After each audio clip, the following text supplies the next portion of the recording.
আলতাফ হোসেন চৌধুরী তার কর্মী আমি। যেহেতু আমি এখানে এসেছি, আমাদের নেতা জনাব তারেক রহমান প্রধানমন্ত্রী সে এখানে আসবে, সেই উপলক্ষেই আমি এখানে এসেছি। এখানে 20 কেজি ধান আছে।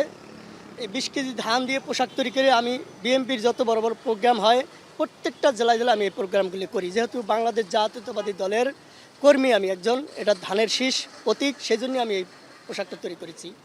যেহেতু আমাদের নেতা যতক্ষণে না আসবে ততক্ষণ আমি এখানে দাঁড়িয়ে থাকবো, এটাই হলো আমার প্রত্যাশা। আমাদের কোনো চাওয়া পাওয়া নাই, শুধু আমার একটাই আমি যে কোনো জায়গায় যাই আমি তার সাথে একটু দেখা করব, এটাই হলো আমার চাওয়া, অন্য কোনো কিছু নাই। আমি ঢাকা বিভিন্ন জায়গায় প্রোগ্রাম করেছি, মানে ঢাকার ভিতরে কোনো জেলা বাদ নাই, এবং খুলনা প্রোগ্রাম করেছি, রাজশাহী প্রোগ্রাম করেছি, বগুড়ায় প্রোগ্রাম করেছি, এবং কুমিল্লায় প্রোগ্রাম করেছি।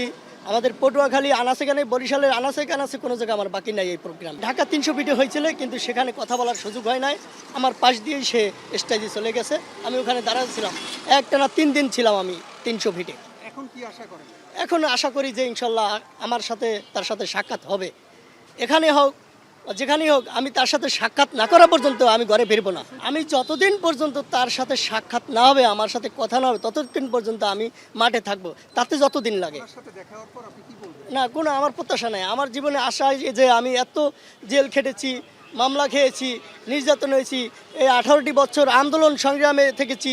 আমি এখানে ঢাকায় থেকেছি, ঢাকার থেকে আমি বাড়িয়েছি, আমার বাড়ি পটুয়াখালী, সেখান থেকে আমি পাখেরগঞ্জের স্থান নিয়েছি এই আওয়ামী লীগ সরকারের আমলে। তাহলে আমার মতো একটা কর্মী যদি তার সাথে একটু সাক্ষাৎ না করতে পারে, তাহলে এর চাই তার চাওয়া পাওয়া কিছুই নাই। আমার টার্গেট আমি তার সাথে একটু সাক্ষাৎ নেব।